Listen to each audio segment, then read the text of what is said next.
শুভ সকাল সবাইকে আমন্ত্রণ জানাচ্ছি মেরিল মিল্ক সোমবার রাঙা সকাল অনুষ্ঠানে। সুন্দর সকাল, ভালো কাটুক দিন, সেই প্রত্যাশা রেখে শুরু করছি আমাদের আজকের রাঙা সকাল। বরাবরের মতোই 2 ঘন্টা জুড়েই আয়োজন রয়েছে আমাদের, আর পুরো রাঙা সকাল পরিবার তো আছেই। একই সঙ্গে থাকছি কাজী রওশনারা সাকি, আছি আমি মাসুক। শুভ সকাল আমার তরফ থেকেও। সুন্দর দিনের সূচনা, নির্মল মন এবং মনন আমাদেরকে আসলে সামনের দিকে অনেক বেশি উজ্জীবিত করে। এমনটাই হবে আজকেও, তার ব্যতিক্রম হবে না। আমরা চলে যাচ্ছি সাকির কাছে। সাকি, শুভ সকাল। শুভ সকাল মাসুক, কেমন আছো? ভালো আছি, তুমি কেমন আছো? আমিও ভালো আছি। অনেক রঙিন লাগছে এবং মনে হচ্ছে যে শীতের যে রঙিন রঙিন সবকিছু প্রকৃতির মধ্যে যে অবস্থানগুলো, সেই রঙগুলো তোমার কাছে এসেছে আজকে। অনেক ধন্যবাদ এত সুন্দর করে বলবার জন্য। আমাদের সঙ্গে একজন বিশেষ মানুষ রয়েছে আজ, চলো চলে যাই তার ঠিক কাছে। আছে।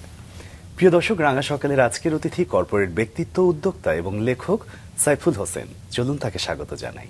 শুভ সকাল। শুভ সকাল। যেমনটা বলছিলাম যে প্রকৃতি তো নতুন করে সেজেছে, এমন সুন্দর দিন আপনাকে পেয়েছে, আপনার কেমন লাগছে আমাদের আয়োজনে? প্রকৃতির যে বদল, সে বদলে এখন খুব ভালো একটা সময়, শীতের আমেজ। এই সময় রাঙা সকালের মতো একটা সুন্দর প্রোগ্রামে আপনাদের মতো এত সুন্দর মানুষের সামনে বসে কথা বলছি, আমি খুবই ভালো বোধ করছি এবং আমার বিশ্বাস দর্শকরাও খুব উপভোগ করবেন আজকের অনুষ্ঠান। একদমই তাই, আমরাও তাই আশা করছি। এই সফল মানুষটার শৈশব সম্পর্কে আমরা একটু জানতে চাইবো। কেমন ছিল শৈশব? শৈশব দুরন্তপনায় ভরা। আসলে আমরা যখন ছোটবেলায় বেড়ে উঠি, তখন নানামুখী স্বপ্ন নিয়ে বড় হই এবং সেই স্বপ্নের ভাঁজে ভাঁজে থাকে বিভিন্ন রকমের উচ্ছ্বাস, উদ্বেগও থাকে, আনন্দ। শৈশব কেটেছে আমার সাতক্ষীরা জেলার কলারোয়া উপজেলার কাশিয়াডাঙ্গা গ্রামে। আচ্ছা। পুরা গ্রাম জুড়ে ছিল আমাদের খেলার মাঠ। সেই দুরন্ত কৈশোরের কথা, শৈশবের কথা মনে পড়লে এখন একটু স্মৃতিকাতর হই, নস্টালজিয়ায় ভুগি। কিন্তু তখনকার যে দিনগুলো, এটা সত্যি অন্যরকম। বারবার ফিরে পাওয়ার আকুতি এখন আমরা বোধ করি। ছোটবেলা কেটেছে যখন ধরেন ওখানে প্রাইমারি স্কুল, আমি সেখানে পড়েছি, আমার গ্রামেই ছিল প্রাইমারি স্কুল। তারপরে কলারোয়াতেই আমার হাই স্কুল, কলারোয়া উপজেলাতে আমার কলেজ। আচ্ছা। তো এই যে 3টা পর্ব এখানে, প্রাইমারি স্কুল, হাই স্কুল এবং কলেজ পর্ব, এর মধ্যে সবচাইতে উজ্জ্বল 2টো পর্ব হচ্ছে আমি মনে করি যে প্রাইমারি স্কুল এবং হাই স্কুলটা। তখনকার যে স্বাধীনতা, আবার বাবা মায়ের শাসনের যে ভয়, তারপরে তখনকার রাস্তাঘাট তো এমন ছিল না। তখন বর্ষাকালে ছিল কর্দমাক্ত রাস্তা এবং সেটা একটা অদ্ভুত ব্যাপার, এখনকার ছেলেমেয়েরা ভাবতে পারবে না যে আমরা হাঁটু কাদা দিয়ে স্কুলে যেতাম, মানে এক পা উঠালে আর এক পা উঠানো যেত না। তো সেই শৈশব সেখানে কেটেছে। যখন সেই কাদামাটি পার হয়ে যখন আবার মানে শুকনা সময় আসতো, তখন আমাদের উচ্ছ্বাস ছিল আরেক রকম। সত্যি সেটা একটা অপূর্ব একদম একদম। স্যার, জীবনটাও যদি এরকমই একটা মসৃণ রাস্তা বা উঁচু নিচু বন্ধুর রাস্তা আমরা চিন্তা করি, সেখানে আসলে পথ প্রদর্শক হয় বাবা মাই। একটু বাবা মা সম্পর্কে শুনতে চাই। আমার বাবা মা দুজনই গ্রামে থাকতেন। আমার বাবা কৃষক ছিলেন, আমার আম্মা গৃহিণী। বাট তারা খুব উন্নত মনস্ক সম্পন্ন মানুষ ছিলেন এবং লেখাপড়ায় মানে প্রচন্ড তাদের একটা আকাঙ্ক্ষা ছিল যে আমরা খুব ভালো পড়াশোনা করি। আমার বাবা মা দুজনেই খুব মেধাবী ছিলেন, কিন্তু আমার দাদা মারা যাওয়ার কারণে আমার বাবা হাই স্কুলের পরে আর পড়তে পারেননি। তা আমি দেখেছি যে সেই যে পড়তে পারেননি, বাট খুব মেধাবী মানুষ তিনি, সেই তার যে অপূর্ণ স্বপ্ন, সেটা উনি চাইতেন যে তার সন্তানদের মাধ্যমে প্রকাশিত হোক এবং সেজন্য লেখাপড়াকে উনি সর্বোচ্চ মানে গুরুত্ব দিয়েছেন। এবং আমার বাবা মারা গেছেন গত বছর। তো সেই মারা যাওয়ার পরে এখন আম্মা বেঁচে আছেন। মারা যাওয়ার পরে এখন বুঝি যে যদি আমরা এখন 50 পার হয়ে গেছি, তারপরও মনে হয় যেন সাংঘাতিক একটা ভ্যাকুয়াম তৈরি হয়েছে, একটা শূন্যতা তৈরি হয়েছে। মানে গার্ডিয়ান একজন থাকা দরকার, যেটা হয়তো এখনকার ছেলে মেয়েরা যারা ছোট তারা ওটা বুঝবে না, কিন্তু যেই বাবা বা মা কারো অনুপস্থিতি ঘটবে, সেই তার জীবনটা মনে হবে যেন অন্ধকার। এবং সত্যি কথা বলতে কি, এই বয়সেও মানে খুবই ফিল করি মাঝে মাঝে যে কেন বাবা নেই। তো বাবা মায়ের প্রভাব সন্তানদের মধ্যে আসলে আজীবন থাকে এবং এই জন্য প্রত্যেক বাবা মাকে তার সন্তানদের পালনের ক্ষেত্রে বিশেষ করে খুবই গুরুত্ব দেওয়া উচিত, খুব প্রায়োরিটি দেওয়া উচিত, যেমন আমাদের বাবা মারা দিয়েছেন। একদমই স্যার। স্যার একটু ভাই বোন নিয়েও জানতে চাই। আমরা 4 ভাই বোন ছিলাম, আমার ছোট ভাই একটা মারা গেছে, এখন আমরা 3 ভাই বোন। একটা ভাই ব্যবসা করে, বোনটা গ্রামে বিয়ে হয়েছে, তখন সে ছোট ছিল, গ্রামে এরকম তখন এরকম হতো, অল্প বয়সে বিয়ে হয়ে যেত, আর আমি তো ঢাকাতে আছি। জি, সো আপনি যেটি বলছিলেন যে সেই শৈশবের কথা না, মানে সেই স্কুল কলেজ সবটাই তো আপনার সেই সাতক্ষীরাই কাটলো। সাতক্ষীরায় কাটলো। হ্যাঁ, কিন্তু আপনি, আমরা যতটুকু জেনেছি আপনার সম্পর্কে, একটু অন্তর্মুখী ছিলেন আপনি। আমরা যেটা বলি যে অন্তর্মুখী থেকে বের হওয়াটা, এটা একটা ড্রাস্টিক চেঞ্জ আমি বলবো। এটার জন্য কি মানে বিশেষ কোনো কিছু কাজ করেছে আপনার জীবনে? একটু যদি শুনতে চাই, সেই পরিবর্তনটা আসলে কখন আসলো আপনার জীবনে? ব্যাপার হচ্ছে অন্তর্মুখী ব্যাপারটা হয়েছে কি, আমি এখনো বোধহয় খানিকটা অন্তর্মুখী। যেমন অনেক মানুষ যখন কথা বলেন, আমি খুব মানে প্যাসিভ লিসেনার অ্যাকচুয়ালি, তখন আমি খুব বেশি কথা বলি না, মানে তখন হয়তো খুব প্রয়োজন না হলে কথা বলি না। তার মানে অন্তর্মুখীনতা যেটা ছোটবেলা থেকে ছিল সেটা আসলে এখনো আছে। আচ্ছা, মানে আমি এখন সোশ্যাল মিডিয়ায় দেখে আমরা সেটা অবশ্য ফিল করতে না, পারি এখন যেমন হয়েছে কি, মানে বয়সের সাথে সাথে যেটা হয়, মানুষের ম্যাচুরিটি আসে, তার পড়াশোনা, তার পারিপার্শ্বিক জায়গা থেকে অভিজ্ঞতা সে সঞ্চার করে, করতে করতে সে একটা পর্যায়ে আসে। এখন যেটা হচ্ছে ছোটবেলার যে শাইনেস যেটা, সেটা হয়তো কমেছে, কিন্তু অন্তর্মুখীনতা যেটা বললেন সেটা আসলে এখনো কমে নেই। তবে হ্যাঁ, সোশ্যাল মিডিয়ায় কথা বলছি, তারপরে ধরেন আমি কর্পোরেট ট্রেনার, অনেক বড় বড় সেমিনার বলেন, ট্রেনিং সেশনে আমি কথা বলছি, বক্তৃতা দিচ্ছি, মানে এটা একটা পরিবর্তন। কিন্তু অন্তর্মুখীনতা কিন্তু আরেকটা বিষয়। এটা যে আমি খুব এক্সট্রোভার্ট হয়ে গেছি ব্যাপারটা এমন কিন্তু নয়। যেমন আপনার সম্পর্কে আমাদেরকে একটু দর্শকদেরকে জানাতে হবে, আপনার অনুমতি নিয়ে তারপর আপনার কাছে ফিরতে চাই এই বিষয়গুলো নিয়ে। জি, সাইফুল হোসেন ফিন পাওয়ার লিডারশিপ ইন্টারন্যাশনালের প্রতিষ্ঠাতা এবং সিইও, যিনি ব্যাংকিং, অর্থনীতি এবং ব্যবসায়িক রূপকল্পকে সহজ ভাষায় বিশ্লেষণ করার মাধুর্যে পরিচিত। তিনি ঢাকা বিশ্ববিদ্যালয় থেকে অনার্স ও মাস্টার্স করেছেন এবং দীর্ঘদিন ধরে ব্যক্তিগত অর্থ ব্যবস্থাপনা ও উদ্যোক্তা কৌশল নিয়ে কাজ করছেন। সিইও হওয়ার পাশাপাশি তিনি একজন কলাম লেখক ও ইউটিউবার, যিনি ফাইন্যান্স মেন্টর ও ফিন ফ্যাক্টস নামের চ্যানেলে আর্থিক সচেতনতা ছড়িয়ে দেন। তিনি ইউনাইটেড নেশনস ডেভেলপমেন্ট প্রোগ্রাম ইউএনডিপি-তে ন্যাশনাল কনসালটেন্ট হিসেবে কাজ করেছেন। তিনি আকিজ গ্রুপ এবং রহিম আফরোজে নেতৃত্বপূর্ণ ফাইন্যান্সিয়াল কনসালটেন্ট হিসেবে ভূমিকা পালন করেছেন। তিনি সাধারণ মানুষের জন্য অর্থনৈতিক স্বাবলম্বিতা গড়ে তোলা এবং ব্যবসায়িক দৃষ্টিভঙ্গি বিকাশে কাজ করে যাচ্ছেন। রাগ, স্বনিয়ন্ত্রণ বা খরচ পরিকল্পনা সম্পর্কে তার বিশ্লেষণমূলক কলাম এবং ভিডিও সব মাধ্যমেই বেশ জনপ্রিয়। তার পরামর্শ প্রশিক্ষণ প্রোগ্রামগুলোর সহজলভ্যতা অনেককে আর্থিক স্বাধীনতার পথে এগিয়ে নিয়ে গিয়েছে। সাইফুল হোসেনের প্রকাশিত বইয়ের সংখ্যা 12টি। আমরা আবারও চলে যাই তার কাছে। স্যার, আমরা অন্তর্মুখিতা নিয়ে কথা বলছিলাম, এই জন্যই জানতে চাচ্ছিলাম যে ছোটবেলা থেকে অনেকের মধ্যেই এটা পরিলক্ষিত হয়, কিন্তু আপনি বলছেন অন্তর্মুখিতা আর আসলে চিন্তার গভীরতা, হ্যাঁ, এটার সঙ্গে আসলে কনফ্লিক্ট হওয়ার কিছু নেই। কিন্তু আমি বলতে চাচ্ছি, যে যত অন্তর্মুখী, সে তো আসলে ততটা নিজেকে গুটিয়ে রাখারই একটা বিষয়, বিশেষ করে মানুষের সামনে নিজেকে উপস্থাপন করবার যে একটা বিষয়, সেটার বিষয়, সেই বিষয়ে তার সবসময় সংকীর্ণতা কাজ করবার কথা। এখানে একটু জানতে চাই। আমি এখানে একটু যোগ করতে চাই সাকি, কারণ আমার কাছে মনে হয় কি যে মানুষের যেহেতু মন দুইটা, চেতন মন, অবচেতন মন, মানুষ চেতন মনে হয়তো বা অন্তর্মুখী থাকতে পারে, কিন্তু অবচেতন মনে আসলে ভেতরটা আসলে লালন করা বা গঠন করাটা একটু অন্যরকম হয়। স্যারের কাছে যেতে চাই। ব্যাপার হচ্ছে ইন্ট্রোভার্ট আর এক্সট্রোভার্ট কথাটা তো এই, যেমন দেখবেন কোনো একটা জায়গায় যদি অনেকে বসে, তাহলে অনেকে খুব পটপট করে কথা বলতেই থাকে, কথা বুঝুক না বুঝুক বলতেই থাকে। অন্তর্মুখী তার একটা মারাত্মক একটা সুবিধা আছে, অন্তর্মুখী যারা, তারা কিন্তু দেখবেন খুব ভালো লিসেনার। মার্ক টোয়েনের একটা কথা আছে যে যদি আমাদের অনেক কথা বলতে হতো তাহলে দুটো মুখ থাকতো। আমাদের দুটো মুখ, একটা মুখ আর দুটো কান দেওয়ার উদ্দেশ্যই হচ্ছে যে আমরা শুনবো ডাবল বা বেশি, আমরা বলবো কম। তো অন্তর্মুখী লোকজন তারা করে কি, তারা খুব মানে কেয়ারফুলি লিসেন করে, লিসেন করে তারা দেখবেন যে কথাটা বলে সেটা খুবই গুরুত্বপূর্ণ কথা বলে, তার মানে সে এসেন্সটা বুঝে কথা বলে। আর যারা অনেক কথা বলে, দেখবেন যে তারা অনেক উল্টাপাল্টা কথাও বলে এবং অনেক কথা মিস করে যায়, খুব চিন্তাশীল কথা হয়তো নাও বলতে পারে, আবার অনেকে পারে। তো এখন ব্যাপার হচ্ছে যে ছোটবেলা থেকে অন্তর্মুখীনতা মানে শাইনেস যেটা মূলত, এবং ইন্ট্রোভার্ট যে অবস্থা এটা ছিল, বললাম যে সেটা এখনো আমার মধ্যে আছে। জি।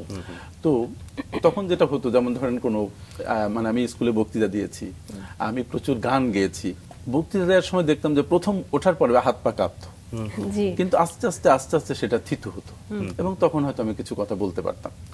তো এই সময় ছোটবেলায় আমার হাতে আসলো ডেল কার্নেগির বই, তার রচনা সমগ্র। তার বক্তৃতা প্রশিক্ষণ তো অনেক অনেক বিষয় আছে। উনি জানেন যে মানে গত শতকের প্রথম দিকের উনি খুব বিখ্যাত একজন মানুষ, যেটা এখনো বাঙালিদের কেন সারা বিশ্বের অনেক মানুষকে ইনফ্লুয়েন্স করছে। ওনার এই বই পড়ার পরে আমার মধ্যে একটা জিনিস আসলো যে আমি বক্তৃতা দিব। তো বক্তৃতা কোথায় দিব, কার কাছে দিব? তো তখন আমি করতাম কি, যেহেতু গ্রামে বড় হয়েছি, সামনে প্রকাণ্ড মাঠ, সেই মাঠের মধ্যে বসে মানে দাঁড়িয়ে নিজে নিজে কথা বলছি, গাছপালা আমার শ্রোতা। এটা আমি কাউকে ওই সময় বলিও নাই, হয়তো এখন আমি আমার সেগুলো মনে পড়ে।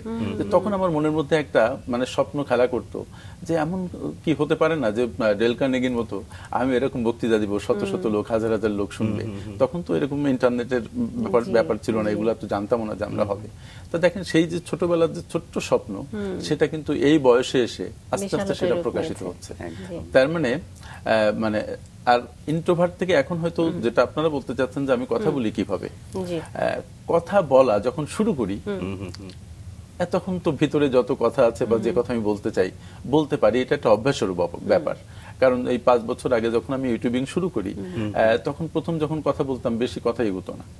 আর এখন একটা মজার ব্যাপার হচ্ছে যে আমি এত ভিডিও করি, প্রতি মাসে প্রায় মানে ভিডিও এবং রিলস মিলিয়ে 140টা ভিডিও আমি রিলিজ করি। তো এত ভিডিও করি, আমি কিন্তু কোনো স্ক্রিপ্ট করি না, হয়তো পয়েন্টগুলো সাজিয়ে নিই, বাট আমি অনর্গল বলতে পারি। তার মানে এটা আমি মনে করি যে ভিতরে নলেজের একটা ব্যাপার আছে, সবসময় পড়াশোনা এবং অভিজ্ঞতা, এটা অনেক কিছুর মধ্যে দিয়ে আমরা গেছি। আমি অনেক বই পড়ি, সেটা একটা ব্যাপার। মানে তখন জানার ব্যাপারটা থাকলে তখন কথা বলা শুরু করলে আপনার ফ্লো চলে আসে, তখন বলতে পারি। তার মানে এটা একটা হ্যাবিটও একটা বড় ব্যাপার। তার এখানে একটা কথা বলা দরকার যে ডিসিপ্লিন রয়েছে, যদি কেউ একটা হ্যাবিটের চর্চা করে তাহলে সে সেখানে একটা ভালো জায়গায় পৌঁছাতে পারে। সেখানে অন্তর্মুখিতা বা বহির্মুখিতা খুব বেশি মানে বাধা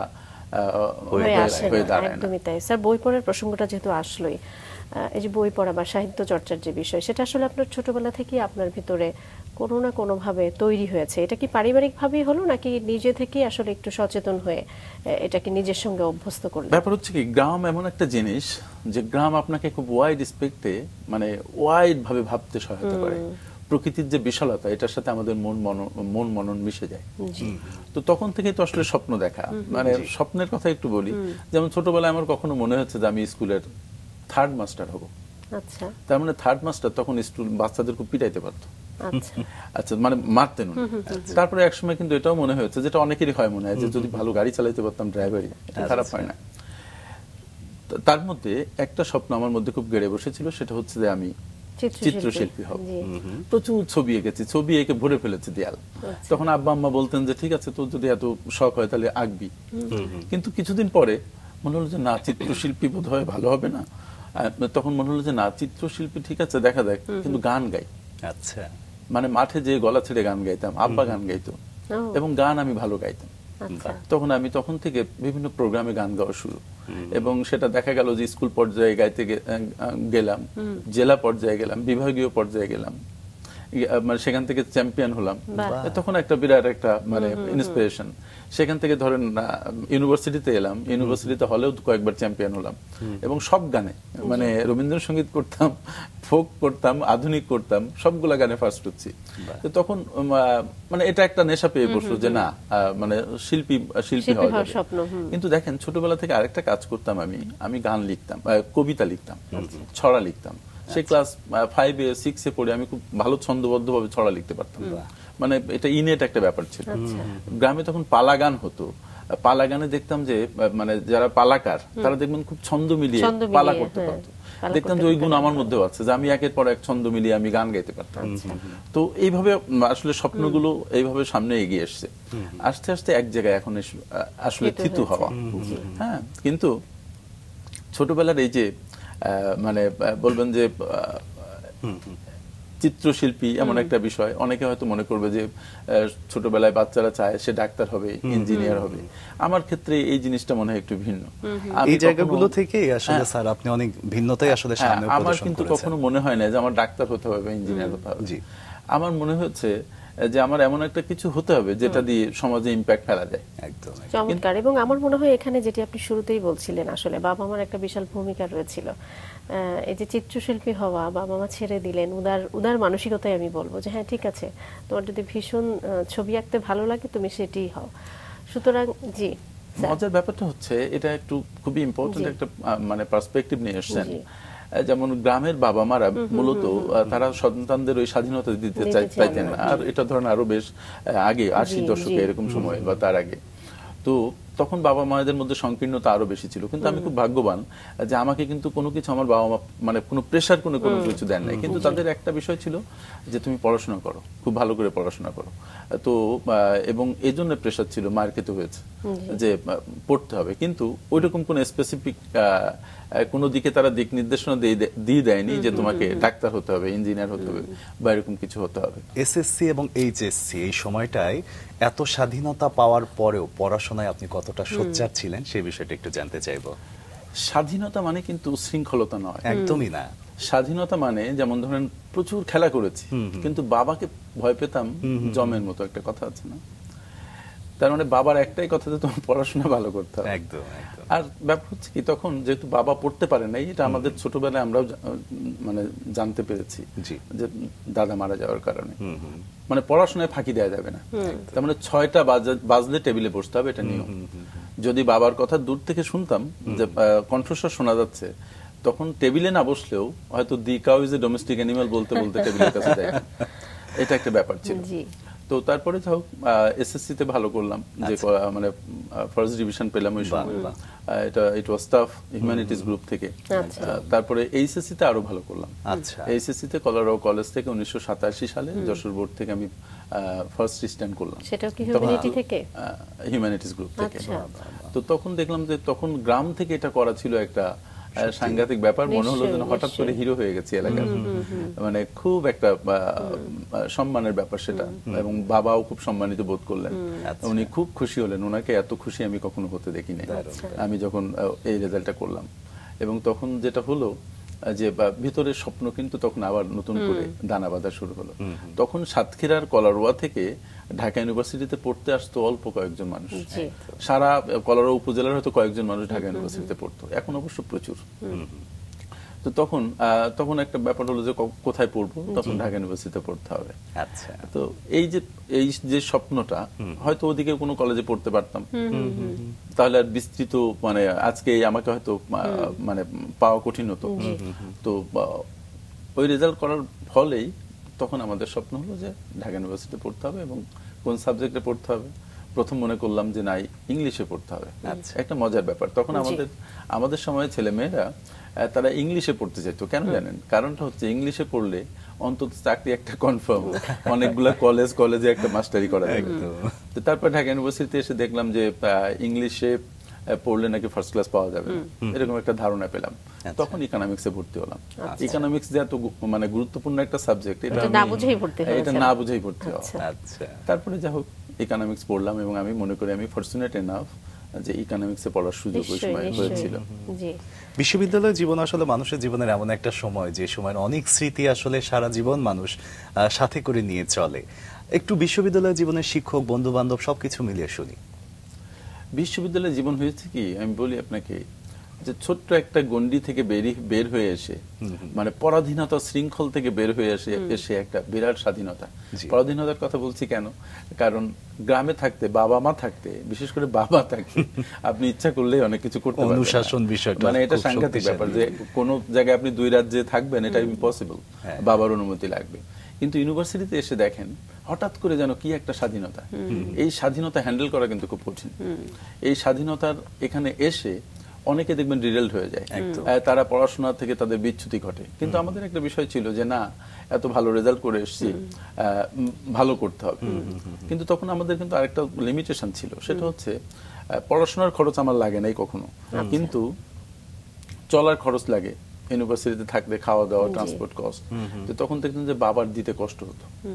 তো বাবার কাছে আমি বলেছিলাম যে আপনাকে খুব বেশি টাকা দিতে হবে না, 1 বছরের খরচ দেন, বাকি টাকা আমি ম্যানেজ করবো। I did that. আমরা অনার্স পাস করলাম, মাস্টার্স পাস করলাম, ফার্স্ট ক্লাস পেলাম।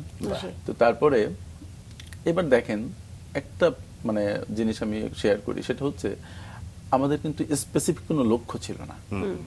মানে লক্ষ্য ছিল ভালো করতে হবে, বাট হোয়াট ভালো করতে হবে, যেটা এখন আমি যেমন ক্যারিয়ার কাউন্সিলিং করি সেখানে বলি যে সেটা হচ্ছে যে কি ভালো করতে হবে, হোয়াট ইজ দ্য স্পেসিফিক গোল। মানে ভালো করা এক জিনিস, আমি অনেক ধনী হতে চাই এক জিনিস, কিন্তু কত টাকা আয় করতে চাই সেটা স্পেসিফিক আলাদা একটা জিনিস। তো সুতরাং ওইরকম কিন্তু কোনো বিষয় ছিল না, এটা কোনো গাইডেন্সও ছিল না। আর এখন যেমন অনেক কাউন্সিলর পাবেন, অনেক কনসালটেন্ট পাবেন, অনেক মানে মোটিভেশনাল লোকজন পাবেন, তখন তো এগুলো ছিল না। তো ফলে কি হলো, ইউনিভার্সিটিতে পড়া শেষ, তখন আমাদের চাকরি পেতে হবে। আচ্ছা, তখন বাড়ি থেকে একটা প্রেশার আছে যে বাবারে পাস করলা, এখন চাকরি করে পরিবারকে সাপোর্ট দাও। তখন কিন্তু যেটা হলো, যদি স্পেসিফিক হতো যে আমি ওইটা করব, তাহলে সুবিধা হতো, যে সেটা আমি করতে পারতাম। তা না করে হলো কি, প্রথমেই অ্যাপ্লিকেশন করার সুযোগ পেলাম ব্যাংকে, অ্যাপ্লাই করলাম, অ্যাপ্লাই করে সেখানে আমরা পরীক্ষা দিলাম, পরীক্ষায় টিকলাম। ওখানে ছিল যে 3টা ফার্স্ট ক্লাস পেলে অ্যাপ্লাই করা যাবে। আচ্ছা, তো আমাদের সেগুলো আমরা ক্রাইটেরিয়া মিট করেছি, অ্যাপ্লাই করেছি, অ্যাপ্লাই করার পরে পরীক্ষা দিয়েছি, পাস করেছি, চাকরি হয়ে গেছে, উইদাউট পড়াশোনা, কিচ্ছু লাগে না। এই যে চাকরি হয়ে গেল, জয়েন করলাম। তার মানে দেখেন, এটা যেমন ঠিক ওইরকম এটা খারাপও।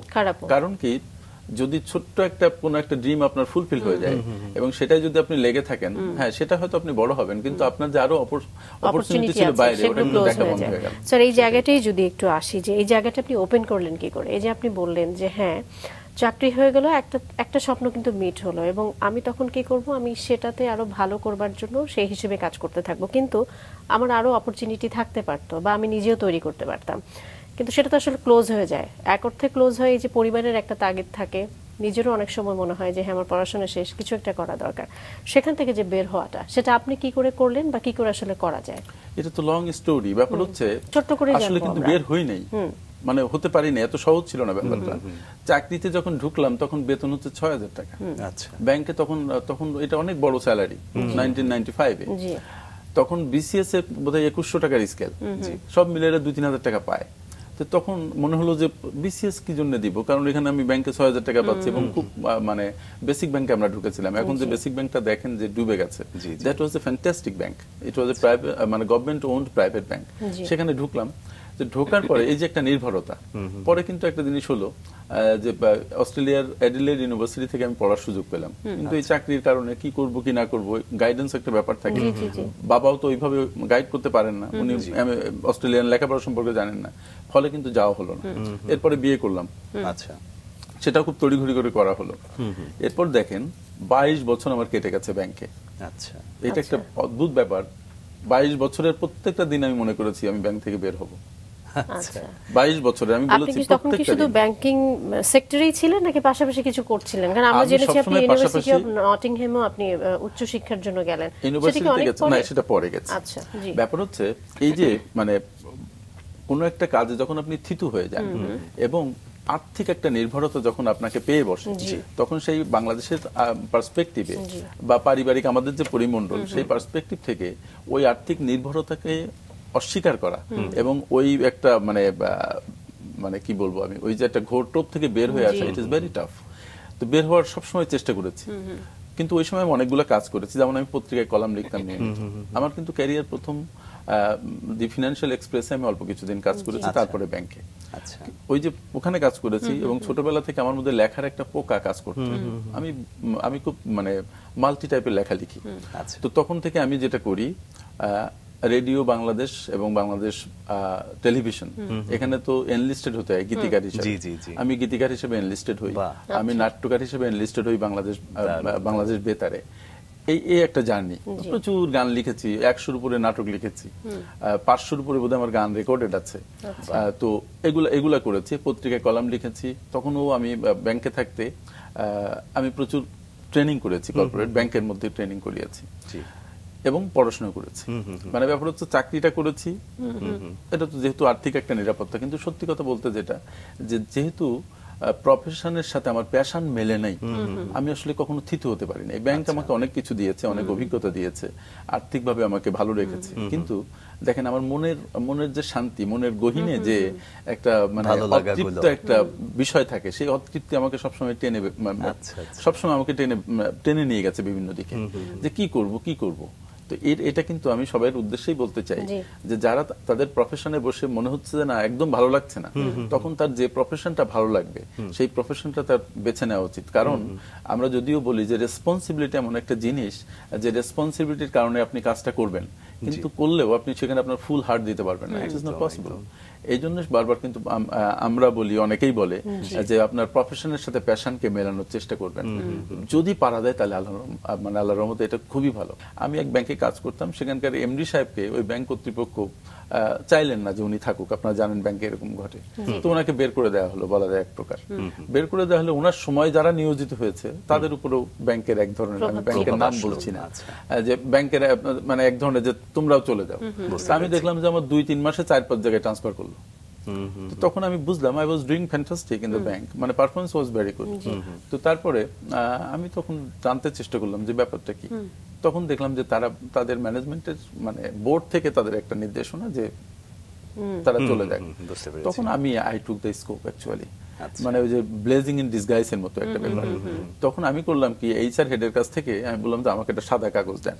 সাদা কাগজ দিলে আমি হাতে মানে একটা রেজিগনেশন লিখলাম, মানে তৎক্ষণাৎ ডিসিশন, মানে উইদিন এ সেকেন্ড ডিসিশন নিয়ে তখন আমি সাবমিট করলাম। আমি বললাম যে ঠিক আছে, আমি আর কাজ করব না। সাবমিট করার পরে আমি আমার ওয়াইফকে ফোন করলাম যে আমি কিন্তু চাকরি ছেড়ে দিয়েছি এবং আমাকে চাকরি করতে বলবো না। এটা একটা অদ্ভুত একটা টার্ন আমার জীবনে। এর মধ্যে কি আপনার কোনো অপরচুনিটি তৈরি হলো? নো, কোনো অপরচুনিটি তৈরি হয়নি। I was very brave actually. কেন বলছি না, ঠিক আছে আপনি সাহসী, কিন্তু তারপরেও কিন্তু এখানে কিছু বিষয় থেকে যায়। পরিবার তো একটা বড় বিষয়, এবং তখন আপনার আমি বলবো একেবারে নিজের পরিবার বাসায়, এবং তখন আমার 2 বাচ্চা, তারা পড়ছে। এক্স্যাক্টলি আমি সেই জায়গাটাতেই জানতে চাচ্ছিলাম যে এই সাহসটা কিভাবে তৈরি হলো।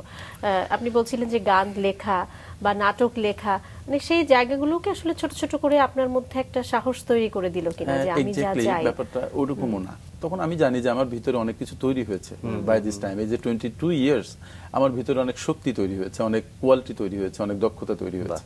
আমি কি করতে পারবো সেটা তখন আমি চিন্তা করিনি, বাট আমি করতে পারবো সেটা জানি। নিজের ব্যাপারে সবচেয়ে বড় একটা ব্যাপার বলি, যে ভদ্রলোক আমি 16 বছর ম্যানেজারই করেছি, যে ভদ্রলোক ঢাকা শহরে এতদিন ব্যাংকের সাথে জড়িত, তার প্রাইভেট চাকরির কিন্তু কোনো অভাব নেই, কিন্তু আই ডিসাইডেড যে আমি কখনো কোনো ধরনের চাকরি করব না। এটাই পয়েন্ট, হয়তো বলতে পারেন যে এটা একটা সাংঘাতিক পয়েন্ট।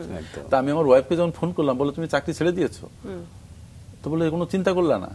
তাই আমি বললাম যে শুনো, আমি চাকরি ছাড়ছি এবং আমি তোমাকে বলি তুমি আমাকে জিজ্ঞাসাই করবে না আর কখনো চাকরি করার কথা, আমি না খেয়ে মরে গেলেও চাকরি করবো না। This was the commitment actually. তো তখন ওখান থেকে ওইটা দিয়ে আমি চলে এসেছি। একটা অবাক কাণ্ড কি জানেন, ওই ব্যাংকে আমি আর পরে রিলিজ অর্ডারটা আনতে যাইনি। ব্যাংক এই যে গত 10 বছর 11 বছর হচ্ছে, ব্যাংকের এইচআর আমাকে অনেকবার ফোন করেছে যে স্যার আপনার রিলিজ অর্ডার লাগবে না। আমরা যেহেতু আমি চাকরি করবো না, আই ডোন্ট নিড, প্রয়োজন হয়নি আপনার। তো এইবার দেখেন এরপরে 15 সাল থেকে 16 সাল, এই যে মানে 16 সালটা একটা বছর আমি চাকরি করি নাই, কিচ্ছু করি না। আমি করেছি কি, শুধু পড়েছি এবং ডিসিশন নিয়েছি আমি কি করব। তখন আমি আমার খুব ইম্পর্টেন্ট একটা বই যেটা লিখেছি, সেটা হচ্ছে the art of personal finance management, যেটা more than 50 to 60,000 copy sold out হয়েছে। এই বইটা লিখলাম, মানে ওই লিখতে লিখতে তখন আমি ঠিক করলাম যে ঠিক আছে, আমার ভিতরে যেহেতু দক্ষতা আছে, অনেক বিষয় আমি কাজ করতে পারি, I understand business, I understand finance, তারপরে আমি কথা বলতে পারি, তো সুতরাং এর মধ্যে কোনো কাজ বেছে নিতে হবে। তখন আমি কনসাল্টিং শুরু করলাম। স্যার, এই জায়গাতে একটু জানতে চাইবো যে আপনি বলছিলেন যে আপনি সাহস করে একটা সিদ্ধান্ত নিলেন। এই ধরনের সাহসগুলো আসলে মানুষকে বিশালতার দিকে নিয়ে যায়, আবার অনেকের সিদ্ধান্ত নিতে ভুল হয়। আপনি যেহেতু অ্যাঙ্গার ম্যানেজমেন্ট নিয়েও কাজ করেন, রাগ নিয়ন্ত্রণ নিয়েও কাজ করেন, আপনার কাছে জানতে চাইবো যে আসলে মানুষের এই ধরনের পরিস্থিতিতে কি ধরনের বিষয়গুলো ভেবে নিয়ে সিদ্ধান্ত নেওয়া উচিত? আমি আপনাকে বলি, ব্যাপার হচ্ছে মানুষ সবচেয়ে যেটা জানে না সেটা হচ্ছে তার বিশালত্ব। মানুষের ভেতরে যে সক্ষমতা আছে, বিশ্বাস করেন আপনি যেদিন জানবেন যে আপনি কতটা বিশাল, সেদিন আর আপনার কাছে কোনো সমস্যা না। সামনে যখন একটা দরজা বন্ধ হয়, সামনে মনে করবেন হাজারো দরজা খোলা থাকে এবং খুলে যায়, কিন্তু সেই খোলার চোখ আপনাকে থাকতে হয়, সেই চোখ দিয়ে দেখার সক্ষমতা থাকতে হয়। আপনার সামনে হয়তো অনেক দরজা খোলা আছে, কিন্তু আপনার আই ভিশন ক্লিয়ার না বলে সেই দরজাগুলো আপনি দেখতে পাচ্ছেন না। তো যখন আপনার দেখবেন একটা পথ বন্ধ হয়ে গেছে, ওদিকে আপনি আর ফিরতে পারবেন না, তখন আপনার অটোমেটিক বিভিন্ন ধরনের স্কোপ সামনে তৈরি হবে। এবং আপনি বলছিলেন যে অন্যদের জন্য পরামর্শের কথা বললেন, জি জি অবশ্যই। যে ব্যাপার হচ্ছে যখন কেউ ডিসিশন নেবে, প্রথম তার ভাবতে হবে যে ইয়াস আমি পারবো, কি পারবো পরের কথা, পারবো, যেমন আমার ক্ষেত্রে যেটা হয়েছে।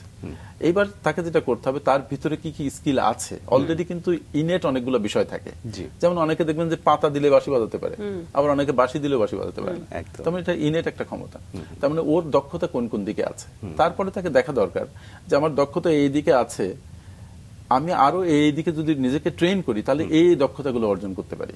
এবং তারপর দেখা উচিত যে এই দক্ষতার সাথে মানুষের জীবনের সমস্যার কোনো সম্পর্ক আছে কিনা। আপনাকে মানুষের সমস্যার সমাধান করতে পারতে হবে। যদি মানুষের সমস্যার সমাধান করতে পারেন তাহলে কিন্তু আপনি ব্যবসায়ী, আপনি কনসালটেন্ট। সমস্যার যে সমাধান করতে পারলেন তখন সেই সমস্যার সমাধানের জন্য সে আপনাকে পেমেন্ট করবে। This is the transaction. এজন্য আমি বলি যে আপনি কিন্তু ব্যবসা করছেন না, আপনি কিন্তু প্রোডাক্ট বেচছেন না, আপনি সলিউশন বেচছেন। একদম। মানে ধরেন আপনার একটা ফোনের অভাব আছে, এটা একটা সমস্যার মধ্যে আপনি পড়েছেন, আমি একটা ফোন আপনাকে দিলাম, তার মানে আমি আপনাকে এই হেল্পটা করলাম ফোনটা দিয়ে যে আপনার একটা সমস্যার সমাধান হলো। আর ফোনটা দিয়ে আপনি কি করলেন, আপনি একটা ট্রানজাকশন করলেন, আপনার পকেটে টাকা ছিল, টাকাটা আমাকে দিলেন।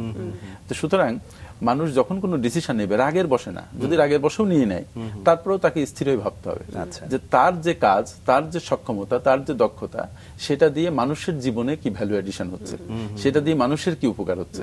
যদি এই একটা মিলন করানো যায় তাহলে টাকা কোনো সমস্যা না। একদমই স্যার। এবং সেই জায়গা থেকে আপনি কনসালটেন্সি শুরু করলেন এবং সেটা হলো ফাইন্যান্সিয়াল কনসালটেন্ট হিসেবে আপনি কাজ শুরু করলেন। ব্যাপার হচ্ছে বাংলাদেশে আবার ক্ষেত্রগুলো একটু ডিফারেন্ট আছে। আপনি একটা জিনিস চাইলেই পাবেন, ব্যাপারটা কিন্তু এরকম না।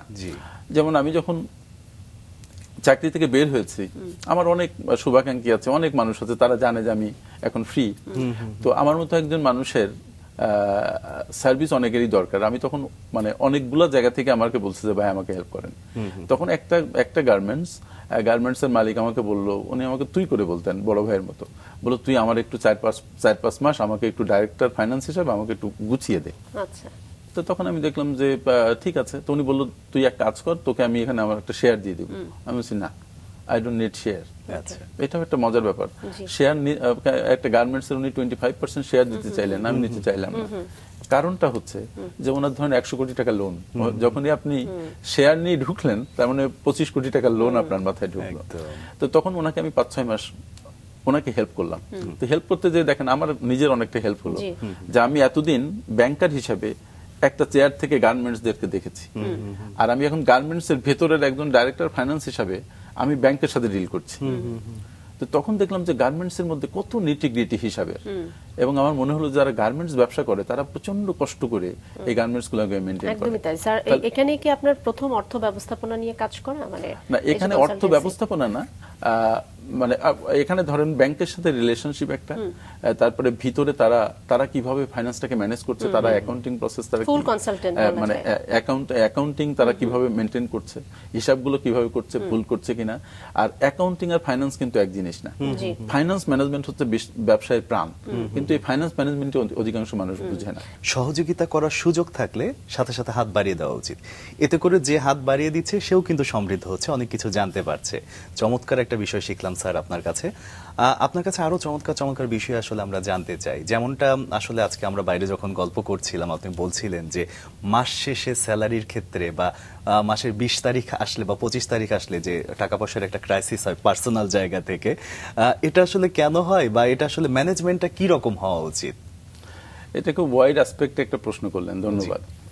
ব্যাপার হচ্ছে পার্সোনাল ফাইন্যান্স ম্যানেজমেন্ট কথাটা আমাদের দেশে নতুন। গত 5 বছর ধরে আমি এটা নিয়ে কাজ করছি মূলত মিডিয়াতে। দেখবেন যে আপনার ক্ষেত্রে, আমার ক্ষেত্রে, মানে অধিকাংশ মানুষের ক্ষেত্রে যেটা হয় সেটা হচ্ছে মাসের 15-20 তারিখ পর্যন্ত ঠিক আছে, এরপরে যে টাকা শুকাতে থাকে, দেখুন 25 তারিখে যে আর পারা যাচ্ছে না, খুব কষ্ট হচ্ছে, অথবা ক্রেডিট কার্ড থেকে লোন নিতে হচ্ছে, অথবা ধার করতে হচ্ছে। এর বড় কারণ হচ্ছে যে পার্সোনাল ফাইন্যান্স একটা ম্যানেজমেন্টের বিষয় আছে, এটা তো আমরা জানি না। এটা আমাদের স্কুলে শেখায় না, কলেজে শেখায় না, ইউনিভার্সিটিতেও শেখায় না। পাশ্চাত্য বিশ্বেও কিন্তু শেখাতো না, কিন্তু এখন সেখানে ডিপ্লোমা শুরু হয়েছে, সেখানে এগুলা নিয়ে কাজ হচ্ছে। তো এখন এটা কেন দরকার? এটা এই জন্য দরকার যে আপনি তো আনলিমিটেড আর্ন করেন না, আপনি অল্প কিছু টাকা মাসে একবার বেতন পান। মানে আপনি একবার বেতন পান, কিন্তু আপনার 1000 বার খরচ করতে হয়। সকাল থেকে শুরু করে রাত পর্যন্ত যত কাজ করেন প্রত্যেকটা জিনিস খরচের সাথে সম্পৃক্ত, একটাও ইনকামের সাথে সম্পৃক্ত না। তো তাই যদি হয় তাহলে এই যে টাকাটা আপনি আয় করছেন, এটা যদি আপনি ম্যানেজমেন্ট না শিখেন তাহলে আপনি এটা ম্যানেজ করবেন কিভাবে? একদম। আমি একটা কথা বলি যে মানুষের দুটো ম্যানেজমেন্ট সংক্রান্ত সমস্যা প্রবল। একটা হচ্ছে ফাইন্যান্সিয়াল ম্যানেজমেন্ট, আর হচ্ছে কমিউনিকেশন ম্যানেজমেন্ট। আচ্ছা। কমিউনিকেশন মানে আমি কিভাবে কথা বলবো, কার সাথে কখন কিরকম কথা বলবো, এটা আমাদের খুব সমস্যা আছে। যে গলা চড়িয়ে কথা বলবো নাকি আস্তে কথা বলবো, একই কথা সুন্দরভাবে বললে একজন কথাটা শুনবে, আবার একটু অসুন্দরভাবে বললে সে কথাটা শুনবে না। তো এটা একটা ব্যাপার। আর একটা হচ্ছে ম্যানেজমেন্টের ব্যাপার। ম্যানেজমেন্ট বলেছে যে 80% যে প্রবলেম, ম্যানেজমেন্ট প্রবলেম, তার মধ্যে 80% প্রবলেম হচ্ছে financial management problem, both in corporate sector এবং both in personal sector. Personal মানে ইসের কথা আমরা বলছিলাম, যে কারণ হচ্ছে যে এটা ম্যানেজ করতে পারি না, তাহলে ম্যানেজ কিভাবে করতে হবে সংক্ষেপে আমি দর্শকদের একটু বলি। যে আপনার টোটাল যে টাকাটা, সেই টাকার একটা সার্টেন পার্সেন্টেজ আগে আপনি সেভ করেন। আমরা করি কি, টাকা খরচ করতে করতে যদি অল্প কিছু থাকে তাহলে আমরা সেটা সেভ করি। ওয়ারেন বাফেটের নাম আমরা শুনেছি। ওয়ারেন বাফেটের একটা খুব ইম্পর্টেন্ট কথা আছে। উনি বলছেন যে সঞ্চয় করার পরে যেটা থাকে সেটা তুমি খরচ করো, খরচ করার পরে যেটা থাকে সেটা তুমি সঞ্চয় করো না। এটা আমি মনে করি একটা বেদ বাক্যের মতো। তার মানে প্রথম আপনার টেক হোম স্যালারি ধরেন 1 লাখ টাকা, আমি একটা মানে অ্যামাউন্ট ধরে নিলাম। 1 লাখ টাকা যদি হয়, আপনার বয়স যদি হয় 20 থেকে 25 বছর, তাহলে আপনি মিনিমাম 10% আপনি সেভিংস অ্যাকাউন্টে পাঠিয়ে দেন, বা আপনার কোনো ইনভেস্টমেন্ট অ্যাকাউন্টে পাঠিয়ে দেন, তাহলে আপনার থাকলো 90,000 টাকা। এই 90,000 টাকা দিয়ে আপনি এবার চলার প্ল্যান করেন। চলার প্ল্যান করবেন কেমনে? 50-30-20 একটা রুল আছে। 50-30-20 এটা খুব আসলে লম্বা আলোচনা। 50-30-20 রুলের ব্যাপারটা হচ্ছে যে 50% অফ দ্যাট 90,000 টাকা, দ্যাট ইজ 45,000 টাকা, আপনি কি করবেন? আপনার ঘর ভাড়া, আপনার এডুকেশন খরচ, আপনার ইউটিলিটিস, খাওয়া দাওয়া, এই সব কিছুর পিছনে খরচ করবেন। আর 30% যেটা করবেন, যেটা আপনার সরাসরি লিভিং এর সাথে সম্পৃক্ত বটে কিন্তু না হলেও চলে। যেমন ধরেন একটা সোফা চেঞ্জ করবেন, একটা সোফায় তো আপনার চলছে, কিন্তু যেটা চেঞ্জ করবেন ওইটা ওই 30% দিয়ে আপনি করেন। আর 20% আপনি করেন কি, 20% আপনি ঋণ পরিশোধ যদি করা দরকার থাকে, ঋণ থাকে সেটা পরিশোধ করেন, ইনভেস্ট করেন, সেভ করেন। মানে আমি প্রথম যে মানে 10% এর কথা বলেছি সরিয়ে ফেলতে, ওটা এখানে একটু বাদ দিয়ে ধরি আমরা। এই 50-30-20 মানে 100 হয়ে গেছে। এই 20% এর মধ্যে আপনি সেভ করেন, ঋণ পরিশোধ করেন, ইনভেস্ট করেন। এইভাবে যদি if you can do it for a long time, আপনি দেখবেন যে আপনার লিকুইডিটি কোনো প্রবলেম না। আপনি দেখেন 20 বছর আপনি ইনকাম করছেন, 2 মাস আপনি চাকরি করেন না, আপনি চলতে পারছেন না, কি করলেন আপনি সারা জীবন? কি সাংঘাতিক ব্যাপার না? 20 বছর চাকরি করেছেন, করোনার সময় আমরা কি দেখেছি যে 2 মাস চাকরি করতেছে না, মানে হাহাকার শুরু হয়ে গেছে, because of not being able to manage the fund properly. আপনি যদি সেই 20 বছর বয়স বা 21 বছর বয়স যখন থেকে আপনি আর্ন শুরু করেছেন, তখন থেকে যদি আপনি 100 টাকা আর্ন করে 10 টাকা সরিয়ে রাখতেন, আপনি চিন্তা করেন তো 20 বছরে বা 30 বছরে আপনার কত টাকা জমতে পারত? এটা কি অনেক? এটা তো অল্প, কিন্তু অল্প, but for a long time এই অল্প অল্প it becomes a very big amount. এই জন্য আমি বারবার বলি যে ছোট খরচ কোনো ছোট খরচ নয়, ছোট সঞ্চয় কোনো ছোট সঞ্চয় নয়। আপনি যদি বালতিতে প্রত্যেকদিন মানে সবসময় 1 টোপ করে পানি পড়ে, প্রথম দিকে মনে হবে কিচ্ছু না, কিন্তু রাত শেষ হয়ে গেলে দেখবেন যে 1 বালতি হয়ে। স্যারের আরো কিছু অভিজ্ঞতা রয়েছে, সেগুলো আমরা একটু জানতে চাই। আপনি ইউএনডিপি তে ন্যাশনাল কনসালটেন্ট হিসেবেও কাজ করেছেন। ইউএনডিপি তে কাজ করেছি ন্যাশনাল কনসালটেন্ট, সেটা হয় মানে ওদের প্রজেক্ট ওয়াইজ মানে এনগেজমেন্ট থাকে, সেরকম একটা প্রজেক্টে আমি কাজ করেছি। এবং ওদের থাকে ডেলিভারেবলস, যে আপনাকে এই ডেলিভার করতে হবে, মাঝে মাঝে অফিস যেতে হয়। এটা একটা fantastic job, I did it and I enjoy. Home office করতে হয়েছে বেশি? হোম অফিসই করেছি মূলত, হ্যাঁ, ডেলিভারেবলস বাসায় বসে করা যায়। একটু আমরা ফিন ফ্যাক্টস এবং ফাইন্যান্স যে মেন্টর বিডি প্রতিষ্ঠা, এটার গল্পটা আমরা একটু জানতে চাই। ব্যাপার হচ্ছে, যখন আমি 2016 সালে এই বইটা লিখলাম, দি art of personal finance management, তারপরে আস্তে আস্তে মনে হলো যে না, এটা দিয়ে তো আস্তে আস্তে কথা বলা যায়। তো তারপরেও সেট করতে করতে তো একটু সময় লাগে। আমি শুরু করলাম বোধহয় করোনার পরপরই এটা শুরু করলাম। আচ্ছা, শুরু করে ব্যাপারটা হচ্ছে যে আমি প্রথম আস্তে আস্তে মোবাইলে করতাম, করতে করতে যা হোক আলহামদুলিল্লাহ আস্তে আস্তে তো মানে 2টো চ্যানেলই বেশ বড় হয়েছে। সোশ্যাল মিডিয়াতে আমাকে এখন মোটামুটি ফলো করে প্রায় 15 লাখ লোক, ফেসবুক, ইউটিউব, ইনস্টাগ্রাম, সব কিছু মিলিয়ে। তো এখানে দেখেন, এখানে একটা আর্নিং এর ব্যাপার আছে, বাট আর্নিংটা নট দ্যাট মাচ। কিন্তু সবচেয়ে বড় যে জিনিস, যে সেটা হচ্ছে এটা মানুষকে সচেতন করা যাচ্ছে, একদম। অসংখ্য মানুষের কাছে পৌঁছানো যাচ্ছে। আপনি আপনার মত, আপনার জ্ঞান, আপনার আইডিয়া অনেকের সাথে শেয়ার করতে পারছেন। আমার সাথে মানে লক্ষ লক্ষ মানুষ যারা সম্পৃক্ত অবাক হবেন যে তাদের অনেকেরই বক্তব্য যে আপনার এই বইটা কেন আমরা 20 বছর আগে পাই নাই, আপনার এই কথা কেন আমরা আগে জানি নাই। আপনি আর মজার ব্যাপার দেখেন, অনেক ছোট ছোট মানে আমার ফলোয়ার যারা ছোট ছোট বলছি হয়তো ছোট কাজ করে গ্রামে থাকে, এরা আমার জন্য হয়তো কেউ বড় বড় প্যাকেট পাঠায়, যে চানাচুরের প্যাকেট, তারপরে বিস্কিটের প্যাকেট, বিভিন্ন গিফট। কেন ভালোবাসা, কেন পাঠাচ্ছেন? তো বলে স্যার আমি সারা জীবনে 1 টাকাও সঞ্চয় করি নাই, আপনার ওই ভিডিওটা দেখে আমি গত 1 বছরে 60,000 টাকা সঞ্চয় করেছি। অনেকে করেছে কি তার সেকেন্ড ইনকাম স্ট্রিম গঠন করেছে, অনেকে করেছে কি নতুন নতুন বিনিয়োগ করেছে। যেমন আমি একটা স্টোরি যদি বলার সুযোগ দেন, একটা র্যাঙ্কন গ্রুপ আছে একটা, তার একজন ড্রাইভার সেদিন আমাকে রাস্তার মধ্যে ধরছে, আমার মেয়ে আর আমি চা খেতে রাস্তায় নামছি, রাতে আমরা এটা করি মাঝে মাঝে। তো নেমে বলে স্যার, সালাম দিল, তো বললো যে স্যার আপনার এখানে যত খরচ হবে আমি আপনাকে খাওয়াবো। আমি বলছি কেন রে? তো বললো স্যার আপনার বলে আপনি আমাকে যে উপকার করছেন আমার বাবা সে উপকার করে নাই। আমি বলছি কিরকম? তো উনি তখন বললেন যে উনি একটা ভিডিও দেখে ইন্সপায়ার্ড হয়ে উনি 1 বছরে 65,000 টাকা জমিয়েছেন এবং আরো 65,000 টাকা লোন করে উনি একটা এগ্রি ইকুইপমেন্ট কিনেছেন। যে এগ্রি ইকুইপমেন্ট উনি ভাড়া দিয়েছেন, ওনার ভাই চালান, 75,000 টাকা মাসে পান এবং উনি 75,000 টাকার অর্ধেক নেন, ওনার ভাই 75,000 টাকার অর্ধেক নেন, ওনার বেতন কিন্তু 20,000 টাকা। তাহলে এখানে আমি যেটা বলতে চাই, যারা ইনফ্লুয়েন্সার আছেন, যারা সোশ্যাল মিডিয়াতে বা বড় মিডিয়াতে যারা কাজ করছেন, তাদের প্রত্যেকটা কথা খুব হিসাব করে বলা দরকার, যেটা মানুষের জন্য কাজে লাগে সেভাবে বলা দরকার। এটা এখানে গালিগালাজের জায়গা এগুলো না, এই জায়গাগুলো খুব গঠনমূলক কথা বলার জায়গা, কারণ আপনাদের দ্বারা মানুষজন ইনফ্লুয়েন্সড হচ্ছে। তো এই যে ভদ্রলোক ইনফ্লুয়েন্স হয়ে তার দেখেন জীবনটা কিন্তু চেঞ্জ হয়ে গেল। আমি কিছুই না, কিন্তু ওই কথাগুলো তা সে ধারণ করতে পেরেছে, আরো অনেকেই হয়তো ওই কথা শুনেছে ওইভাবে ধারণ করতে পারেনি। ফলে মানে মানে সোশ্যাল মিডিয়ার সাংঘাতিক একটা সক্ষমতা আছে, প্রচন্ড ভাবে একটা সক্ষমতা আছে। নিশ্চয়ই, এবং যারা এভাবে মেনটেন করে, আপনি যেটি বলছিলেন আসলে গঠনমূলক কথাবার্তা দিয়ে আসলে মানুষের জীবনটাকে পজিটিভলি পরিবর্তন করা, এবং আপনি যেটা করছেন আসলে অর্থনৈতিকভাবেই অনেক মানুষ স্বাবলম্বী হচ্ছে একরকম, এবং আপনার সোশ্যাল মিডিয়ায় আপনার যে বক্তৃতাগুলো আছে সেগুলো ভীষণ রকম ইনফ্লুয়েন্স করছে মানুষকে। স্যার এখানে তো কিছু চ্যালেঞ্জও থাকে, আমরা কি একটু জানতে পারি যে এই যে অর্থনৈতিকভাবে স্বাবলম্বী করতে গিয়ে বিশেষভাবে কোনো চ্যালেঞ্জের সম্মুখীন আপনি হয়েছেন কি? এখানে সবচেয়ে বড় চ্যালেঞ্জ হচ্ছে কি জানেন, এটা কন্টিনিউয়াসলি আপনাকে কন্টেন্টগুলো তৈরি করতে হবে। আমার এই কন্টেন্ট তৈরির পেছনে কোটি কোটি টাকা খরচ হয়েছে আমি মনে করি, কিন্তু সেখান থেকে যে মানে চ্যালেঞ্জ এটা যে আপনি আমার যদি অন্য ইনকাম না থাকতো, আমি কর্পোরেট ট্রেন করে আর্ন করি, কনসালটেন্সি করে আর্ন করি, আমি পার্সোনাল কনসালটেশন করি, 1-to-1 কনসালটেশন করি, এইভাবে করে যদি আমি মানে আর্থিকভাবে মানে ভালো অবস্থায় না থাকতাম তাহলে এটা আমি কন্টিনিউ করতে পারতাম না। এখানে ওই চ্যালেঞ্জটা খুব বেশি। স্যার এখানে একটা বিষয় জানতে চাইবো যে আপনি কনসালটেন্সি করছেন এবং আপনি সহযোগিতার হাত বাড়িয়ে দিচ্ছেন, মানুষকে অনেক কিছু জানাচ্ছেন, এই মানে বেশিরভাগ ক্ষেত্রেই দেখা যায় কি সোশ্যাল মিডিয়ায় যারা করছে অনেকেই করছে সঠিক ওয়েতে করছে, আবার অনেকেই দেখা যাচ্ছে যে আমি হয়তো একটা বিষয় কোথাও শুনেছি সেটাই তুলে ধরছি, হয়তো তার প্রেজেন্টেশন ভালো সেই কারণে মানুষ শুনছেও, কিন্তু এই জায়গায় নিজেকে আসলে জানা বা নিজের পায়ের নিচে মাটিটা শক্তভাবে মানুষকে জ্ঞানটা আসলে শেয়ার করা, এই বিষয়টা আপনি কিভাবে দেখেন? ব্যাপার হচ্ছে শুনেন, জ্ঞান আমার মনে হয় যে এখন আর জ্ঞান নতুন করে তৈরি করার খুব বেশি কিছু নাই, আমি সিরিয়াসলি মনে করি এটা। যেমন সবাই আমরা করছি কি মানে কোথাও থেকে শিখছি, হয়তো আপনি আপনার জীবন থেকে শিখছেন, আরেকটা বড় জিনিস আমি বলি আপনি আপনার চিন্তা থেকে শিখছেন।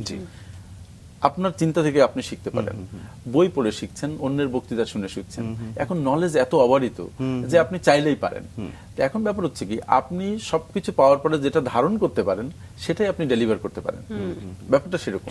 আমি যেটা করি সেটা হচ্ছে আমি ধারণ করে আমি চিন্তা করি যে কোন মানুষের কি দরকার, সিরিয়াসলি আমি কি জানি সেটা আমি ডেলিভার করি না, আমি চিন্তা করি মানুষের প্রয়োজনের দিকটা দেখি। কারণ আমি মনে করি এখন সময় কিন্তু অনেক চেঞ্জ হয়ে গেছে, এখন যেমন যে কোনো বই আপনি পড়তে পারবেন না, দরকার নেই, বরং এখন আপনার কোন বই লাগবে সেটা বুঝে পড়তে হবে। একটা সময় ছিল যে কোনো বই পড়ো, এখন আমরা বলি যে না, don't read all the books, যেটা দরকার সেটা পড়ো। এখন প্রশ্ন হচ্ছে নলেজ অবারিত, এর মধ্যে কোন নলেজটা মানুষের দরকার, এক এক সেগমেন্টের মানুষ এক এক সেগমেন্টের নলেজ শেয়ার করবেন, এক এক আইডিয়া শেয়ার করবেন। আমি আমার জীবন থেকে উত্থিত আইডিয়া, আমি প্রচুর পড়াশোনা করি, সেখান থেকে যেটা পাই, এবং সবচেয়ে বড় কথা যেটা বললাম যে মানুষের জন্য কি কি দরকার আমি সেটা ফিক্স করে আবার খুঁজি, খোঁজার পরে সেইগুলো আমি তাদের সাথে শেয়ার করি। আচ্ছা তো সেই জায়গা থেকে আপনার বিজনেস ফেইলিওর অ্যান্ড সাকসেস একটি বইও রয়েছে, আমরা যদি ভুল না করে থাকি। এটি নিয়ে তো আপনি কাজ করেছেন। আমার ব্যাপার হচ্ছে কি, আমি যেহেতু ব্যাংকে কাজ করার সুযোগ পেয়েছি 22 বছর, মানে corporate finance, personal finance, business আমার কোর এরিয়া। আরেকটা এরিয়া হচ্ছে সেলফ ডেভেলপমেন্ট। Self development. তো the mystery of business failure and success আমার একটা বই, মানে কারণ অনেক ব্যবসার পড়ে যাওয়া আমি দেখেছি, তাকে আবার উঠাতে আমি হেল্প করেছি। আমি বিজনেস টার্ন অ্যারাউন্ডে কাজ করি, তো সেই পার্সপেক্টিভ থেকে ওই বইটা লেখা, যে কেন বিজনেসগুলো ফেইল করে। আমরা সবাই তো সফলতার গল্প জানি, কিন্তু ব্যর্থতার গল্প জানি না। ব্যর্থতা থেকে আমি মনে করি, অনেকে মনে করে যে যারা সফল মানুষ তারাই শুধু আপনাকে শেখাতে পারবে। আমি একটু ভিন্ন মত পোষণ করি। আমি মনে করি তুমি যদি খুব ভালো করে শিখতে চাও, ব্যর্থ মানুষের সাথে বসো, সেই সবচেয়ে জানে যে কিভাবে ব্যর্থ হতে হয়। আর তুমি সেই ব্যর্থতার কারণগুলোকে যদি অ্যাভয়েড করতে পারো, তোমার সফলতা কেউ ঠেকাতে পারবে না। স্যার, এই যে আপনি বইগুলোর কথা বলছিলেন, অনেকে তো আমাদের এই আয়োজন দেখে বা এমনিতেও অনেকে সোশ্যাল মিডিয়া আপনাকে বইয়ের কথা নিশ্চয়ই বলে। আমরা আসলে জানতে চাই যে কিভাবে এই বইগুলো আমরা পড়তে পারবো। আমার বইগুলো যেমন, আমি কয়েকটা বইয়ের নাম বলি, যেটা যেমন আমি কি এক কাপ কফিও খাবো না। অনেকে প্রশ্ন করে আমার এটা বই, যে আমি কি এক কাপ কফিও খাবো না, মানে আপনি এত আমাকে খরচে ডিসকারেজ করছেন।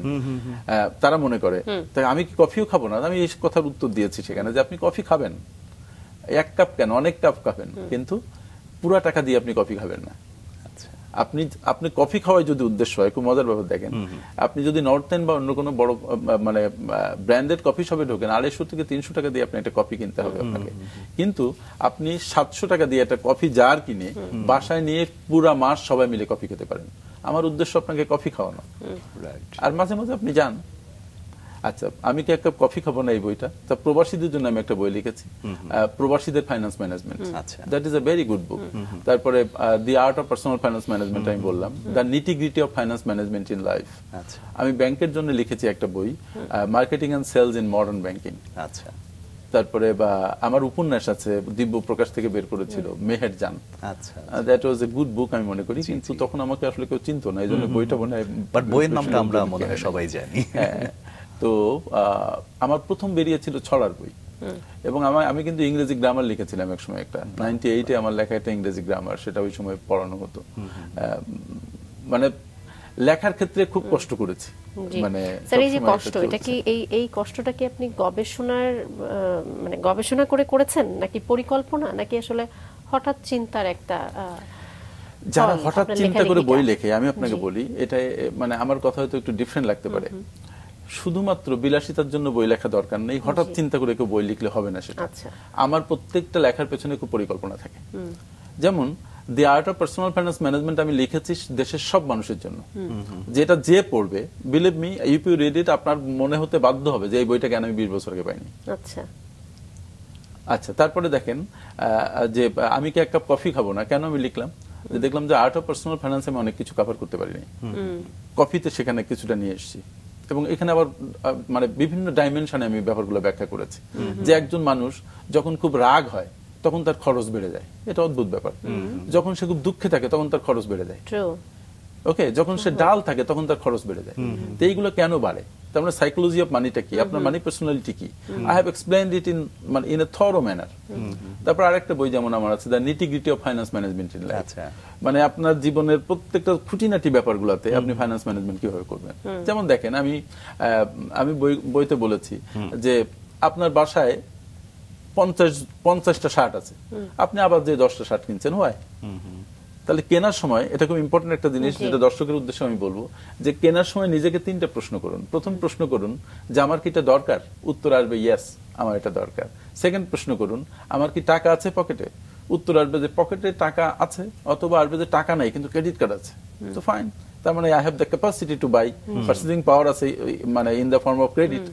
থার্ড প্রশ্ন করুন যে আমার কি এটা না কিনলে চলে, আমার কি কোনো অল্টারনেটিভ আছে, তখন দেখবেন যে উত্তরে আর আপনি কিনতে পারছেন না, অল্টারনেটিভ আছে। যার 100টা শাড়ি, সে আরো 10টা কিনবে, ভাই ওই 100টা পরা হয়নি।